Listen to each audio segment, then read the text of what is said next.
Bendiciones. Bueno, estamos hablando sobre nuestro Señor Jesucristo, nuestro Dios Salvador. Y nos quedamos hablando de cómo formar una creencia, una fe que nos funcione en los tiempos difíciles, porque los tiempos que nos va a tocar vivir en los próximos años van a ser difíciles, complicados. Y pues sobre todo, eh, bueno, tanto los jóvenes como nosotros los que ya somos, no ancianos, pero sí maduritos, eh, nos va a tocar más complejo porque nuestro campo laboral, para los que no trabajan independientemente, sino que trabajan para una compañía o algo, pues se va cortando y otros muchos ya pues no trabajan y por ende pues no se van a escapar de los tiempos difíciles que vienen. Entonces van a ser tiempos en donde la fe va a ser el eje en donde las personas tienen que girar. Y pues el término para complementar o finalizar la fe es confianza en Dios. Si usted confía en Dios y usted puede ver que Dios le ayuda, Dios crea para usted cosas. Pero mientras estemos en el afán, la ansiedad y la preocupación que nos demanda los tiempos difíciles, eso lo único que va a crear es duda. Y la duda es el enemigo de la fe porque pierde la esperanza, la confianza, tu creencia. ¿Ya?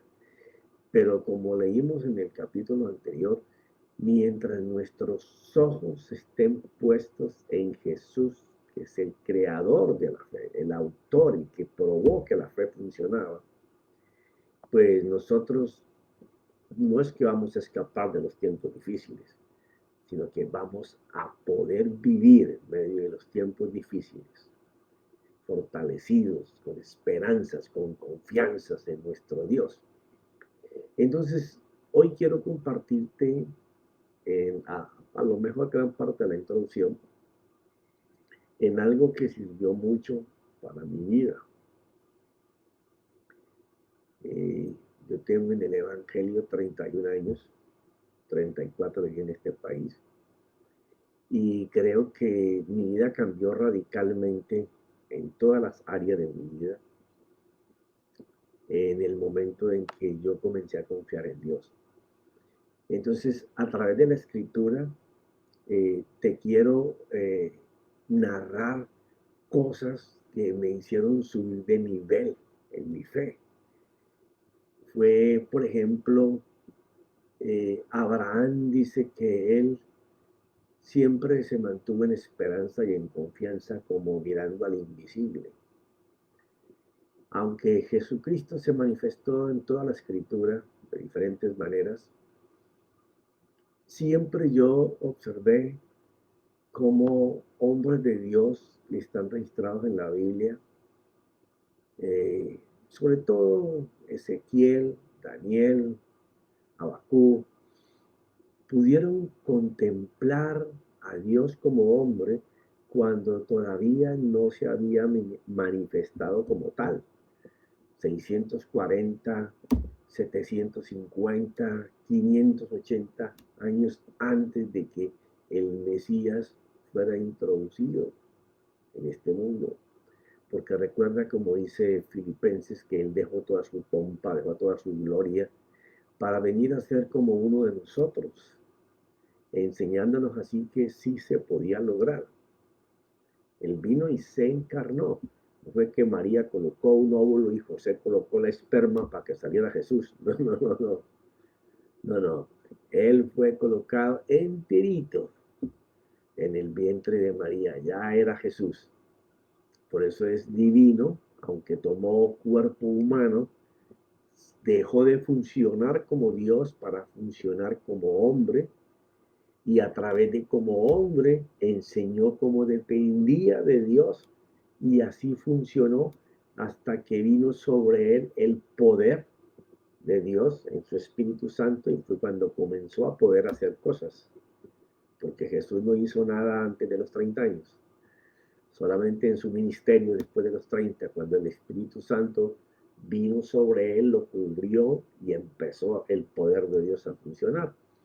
Entonces, siempre me dije, bueno, la Biblia me enseña que Dios no es, que Jesucristo no es el moreno aquel que está crucificado en la cruz, o el blanquito, o el canelito, o el morenito, el flaco que le ven las costillas. No, no, no, no. Ese no es mi Dios. Mi Dios resucitó, está vivo.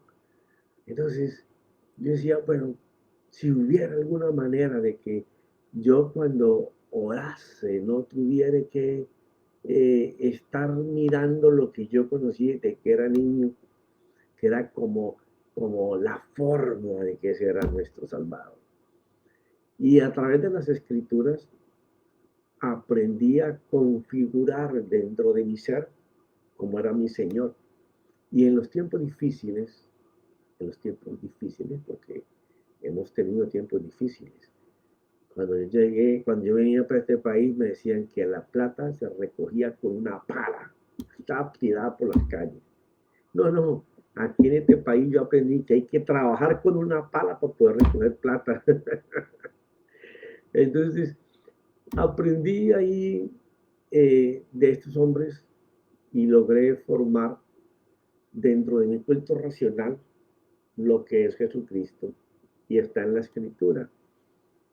Lo primero que me di cuenta es que como Él se hizo hombre, la visión de nuestro Dios es como forma de hombre. Así como cuando en la transfiguración le mostró a los 3 apóstoles cómo se transformó el cuerpo de hombre, pero en un cuerpo glorioso, de luz resplandeciente. Porque hubo mucha facilidad para los que caminaron con él, poder, por ejemplo, cuando le decían a alguien sé sano en el nombre de Jesús, podían ver a Jesús porque tenían su imagen grabada dentro de ellos. Pero, por ejemplo, a Pablo y otros no les tocó esa forma. Pero entonces encontramos como, por ejemplo, cuando él se le revela en el Apocalipsis a Juan, pude yo configurar cómo era mi Dios. Y en los tiempos difíciles, siempre yo voy a esta imagen que está grabada dentro de mí, que dice la escritura que Él es. Entonces me es más fácil ya no hablar con alguien que no podía ver, sino que yo ahora puedo ver con mis ojos interiores, porque hay ojos para ver lo exterior y hay ojos para ver hacia arriba. Hay oídos para escuchar lo que la gente dice y hay oídos para escuchar lo que dicen allá arriba. Ya hay cosas que se disciernen en la tierra de lo que pasa en el sistema, pero también cosas que puedo discernir que Dios quiere. Cosas que yo puedo hablar que el sistema me da o cosas que Dios me da para que yo hable. Entonces comencé a querer formar una fe que fuera como más pegada a mi Señor. Y entonces encontré ahí en Apocalipsis capítulo 1, del versículo 13 al 16, se narra cómo Juan vio que era nuestro Señor Jesucristo, nuestro Dios. Y dice en el 13, y en medio de los candelabros vi a uno semejante al Hijo del Hombre, refiriéndose que es una persona así como tú y como yo, que se puede identificar, vestido con una túnica que le llegaba hasta los pies, o sea, teniendo en cuenta la vestimenta de aquel tiempo, de aquí hasta los tobillos, ya, que le llegaba hasta los pies y ceñido por el pecho con un cinto de oro, o sea, en vez de mi correa, la que tiene mis pantalones, tenía un cinto. En aquel tiempo era como aquel lazo que se le daba la vuelta y todavía sobraba como 1 o 2 pies hacia abajo. Entonces ya lo comencé a configurar. Ya está vestido de blanco, tiene un cinturón de oro y ahora necesito verle la cara. Entonces su cabeza y sus cabellos eran blancos. O sea, yo apenas estoy pintando canas, me las creo, ¿no? El hombre tenía la cabeza completamente blanca y sus cabellos eran blancos como la blanca lana, como la nieve. Sus ojos eran como llama de fuego. No dice que sus ojos son llamas o que sus ojos eh, tiran candela. No, no. Eran como. Quiere decir que tiene unos ojos como el color del fuego. No sé si tú has hecho alguna vez un barbecue o una asada y has puesto tu leña y has visto cómo se va formando el fuego, que es como amarillo la parte más de afuera, luego se va poniendo como azulito y luego más rojo. De esa forma eran sus ojos. Ya sus pies semejantes al bronce bruñido. Si conoces el bronce, si no, búscate una cosa que sea de bronce, pero mira la brillante.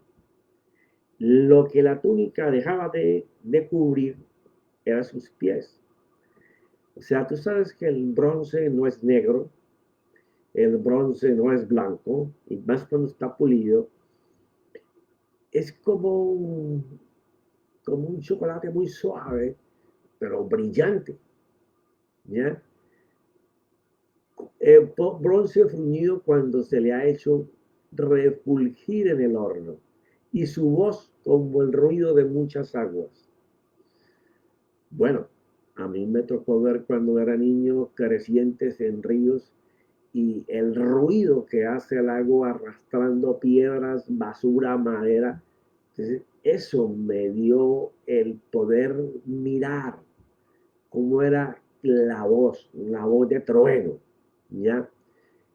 Como el ruido de muchas aguas. Y en su mano derecha, fijaos con esto, en su mano derecha tenía 7 estrellas, ¿ya?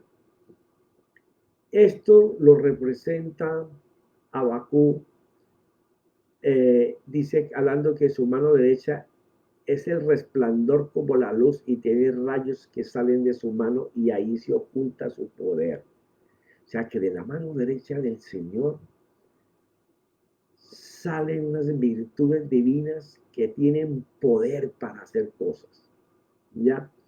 Y cuando tú vas a Isaías 11:1, ahí te das cuenta que está hablando de lo que hablamos en estos días, que no es que sean 7 Espíritus Santos, sino que el Espíritu Santo, cuando viene sobre él, ¿cierto? Deposita 7 actitudes, virtudes, formas, cosas que él hace, ¿no? Y entonces, entre las cosas que él hace, tenemos que Isaías representa el Espíritu del Señor, el espíritu de sabiduría, el espíritu de inteligencia, el espíritu de consejo, el espíritu de poder, el espíritu de conocimiento y el espíritu de temor a Dios. O sea, eso fue lo que Abacú vio que salía de esos rayos, esa luz de su mano derecha. Entonces, y dice que ahí en esos rayos que salen 7 rayos, se oculta el poder de Dios. Oh, bueno. Entonces, como yo ya tenía esta imagen, ya su boca, de su boca la voz sale es como una espada. Sus ojos son como el fuego, o el color del fuego cuando hago una hoguera o cuando hago un barbecue. Y su cabellera es completamente blanca. Ya, no habla de que tiene barba, sino de cabellera. Ya su túnica de aquí hasta los tobillos y sus pies como el bronce pulido, tiene un cinto de oro. Entonces, en mis tiempos difíciles, porque he tenido tiempos difíciles, no era que yo venía con una pala a recoger el dinero que estaba por las calles, no, no, no, no. Me ha tocado que meter la pala trabajar fuerte con ella para poder salir adelante. Entonces he tenido muchos tiempos difíciles y como empresario pues mucho más. Y pues con la discriminación que hay cuando tú entras a competir a otro nivel como empresario, pues es más difícil. Pero en todo eso el Señor ha estado conmigo y en mis tiempos difíciles yo he podido poner esta imagen en mi interior antes de empezar a hablar. Porque si la fe me habla que es poder ver lo que no se ve, y que si yo puedo ver lo que no se ve, yo tengo convicción y seguridad de que yo voy a tener las cosas que Él me diga, entonces era para mí muy importante poder tener esa representación de mi Señor. Porque, oye, en los tiempos difíciles, y bueno, en Colombia, bueno, donde yo soy colombiano, en Colombia usted tiene al primo, al tío, al amigo, al hermano, que usted le puede compartir cosas y te pueden ayudar. Y en un tiempo difícil alguien te regala un mercado o algo. Aquí en este país muchas veces usted no sabe ni cómo se llama el vecino enseguida de su apartamento. Y tienen que bajar los mismos pisos, coger los mismos elevadores y nadie se preocupa por nada. ¿Ya? Salvo cuando ya tú comienzas a estar en lugares residenciales que tienes que cortar tu grama, compartir con el vecino, o sea, hay mucho más roce. Pero aún así, nadie te va a dar la mano. Nadie te va a dar la mano. Solamente Dios la puede dar. Entonces aquí tú aprendes a depender de Dios con toda tu fuerza. Y el que depende de su propia fuerza, bueno, en el tiempo que llevo aquí he visto muchos que llegaron juntamente conmigo, que ahora mismo están en sus casas en Colombia y no hicieron nada. Ya, y en otros países también igual. Entonces, a mí me sirvió mucho tener esa imagen de mi Señor dentro de mí, porque en los tiempos difíciles no solamente voy a orar y voy a decir palabras al aire. No, lo busco a Él primero. Oh, sí, lo busco a Él primero. Y cuando está en mi interior, ya tengo con quién hablar. Y comienzo a hablar con Él y a contarle mi situación, aunque yo sé que ya Él la sabe. Pero más que todo voy a preguntarle qué tengo que hacer y qué tengo que decir y por dónde tengo que ir. No es irle a pedir como, Señor, mándame esto que necesito, porque a lo mejor lo que yo necesito no es lo que Él me quiere dar. Y mucha gente tropieza cuando comienza a pedir lo que está necesitando sin preguntarle a Él si eso es lo que Él te quiere dar. Eso es bien importante. Por eso es, para mí, en los tiempos difíciles y complicados, es muy importante que yo tenga esa certeza, esa seguridad de que yo me siento a hablar con Él. Yo me recreo en mi interior con Él. Y Él lo enseñó de esta manera, porque yo te decía que es bien importante no solamente que yo haya aprendido a hacer esto, sino que también lo aprendí a través de lo que Él mismo dijo que teníamos que hacer. En Juan capítulo 5, del versículo 19 al 21, que voy a tocar versículos que para mí en la Biblia son muy importantes porque fortalecieron y crearon ese Dios dentro de mí, el cual yo puedo visualizar en cualquier momento a la hora que yo quiera. No importa que esté contra la pared y con una espada en el cuello. Yo puedo ver a mi Señor en ese momento difícil, pero te recreé como lo vio Juan ahí en Apocalipsis, pero estas son las otras escrituras que me indicaban que estaba por el camino correcto. En Juan capítulo 5 y 9, 21, nuestro propio Dios, nuestro Señor Jesucristo, dice esto. Por eso Jesús respondiendo les decía, en verdad o en verdad os digo. Cuando la palabra en verdad o en verdad os digo aparece dos veces, es bien importante que tú tomes en cuenta lo siguiente. Él no va a decir algo que tienes que hacer, sino que te va a decir la única forma de poder hacerlo. Pero lo repite dos veces, de en verdad os digo. O sea, lo que te voy a decir no tiene reversa, no tiene discusión, no tiene polémica, es así. Y si tú lo haces, es así y te vas a tener los resultados que este sí te dice. Por eso es de verdad, en verdad os digo. Que el Hijo no puede hacer nada por su cuenta. Aquí ya Jesús comienza a colocar una base muy sólida de la fe. Tú no puedes hacer nada de lo que tú necesitas. Nada. Porque la confianza está en que Él lo haga. Tú lo que tienes que moverte en relación a lo que tú estás queriendo que Él haga. Pero tú tienes que hacer la parte hasta donde tú puedas hacer. La que tú no puedes hacer, esa la hace la fe. Porque la fe está hecha para hacer lo que tú no puedes hacer. Y no en los momentos de abundancia o prosperidad que tengas o la calma en tu familia. Es cuando todo está revuelto, cuando todo es difícil, cuando no hay salida, cuando no hay con quién contar, no hay quien te apoye, que te encuentras solo y que no puedes avanzar, no tienes un puente para pasar al otro lado, solamente lo necesitas a Él. No puede hacer nada por su cuenta, sino lo que ve hacer al Padre. ¿Ok? Entonces, te acabo de decir cómo Apocalipsis enseña que es Él.